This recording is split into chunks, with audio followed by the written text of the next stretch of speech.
Endometriosis is expected agony for sufferers. Fargo, it's not just a painful period, that's what endometriosis sufferers would like others to know. Those with the disease experience an agony that is hard to understand. It's hard because some doctors will say, oh, it's just cramps, but when you really think about it, severe cramps aren't normal, says 25-year-old Fargo resident Kayla Bauske. When you can't go to school or work because of the pain, it's not normal. Approximately 1 in 10 women are affected by endometriosis during their reproductive years, according to endometriosis.org. Alicia Heit, a 29-year-old Valley City resident and endometriosis sufferer, experiences cramps and flu-like symptoms that keeps her from work. I sometimes take 8 pills a day to feel normal, Heit says. Heit was diagnosed with endometriosis in December 2016 during a laparoscopic surgery. This minimally invasive surgery is necessary to diagnose the chronic disease. Currently no cure exists for endometriosis. Endometriosis is a big fancy word for when the endometrium cells that are normally in the cavity of the uterus travel outside of it, says Sanford OB/GYN Dr. John Dangerfield. The endometrium cells attach to other organs in the body, sometimes causing severe pain. For some, endometriosis will cause debilitating cramps before and during their menstrual cycle. Pain during intercourse, bowel movements, urination or excessive bleeding could also signal endometriosis.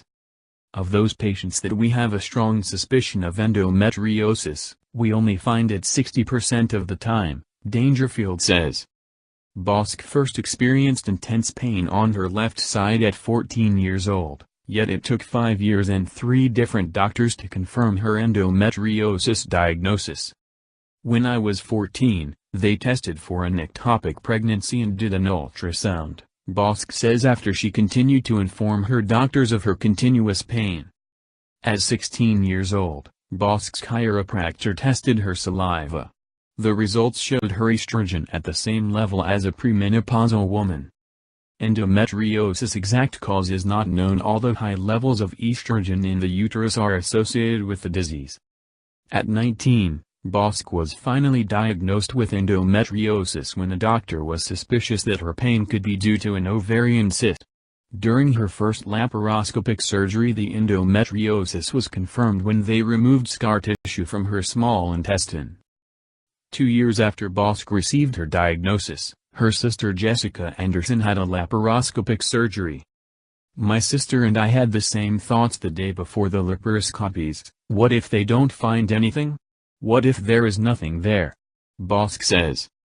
The Bauske women are evidence of what some doctors are seeing clinically. My radar for endometriosis goes up if a patient mentions that an immediate family member has the disease, Dangerfield says.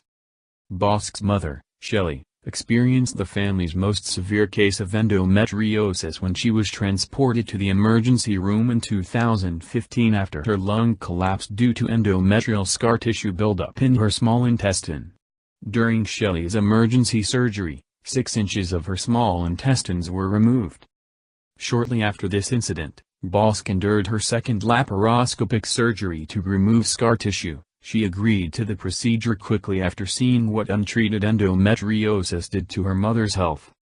Laparoscopic surgery is used to diagnose and treat simultaneously. With robotic technology, doctors like Dangerfield are able to remove endometrial cells and scar tissue from 2 small incisions, one usually hidden in the belly button and the other just above the hard pubic bone around the bikini line. The procedure generally takes 5 to 10 minutes to diagnose those who have small amounts of endometriosis, Dangerfield says. With advanced endometriosis, it can take a couple of hours. After the surgery, a patient is usually fully recovered between 3 to 7 days.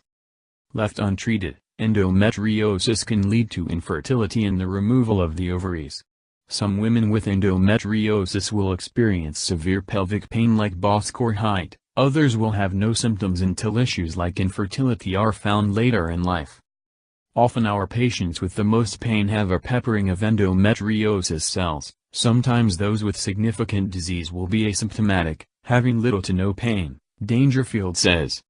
When asked about how she and her family deals with endometriosis day-to-day, Bauske has a simple answer. "I just deal with the pain because that's life," Bauske says.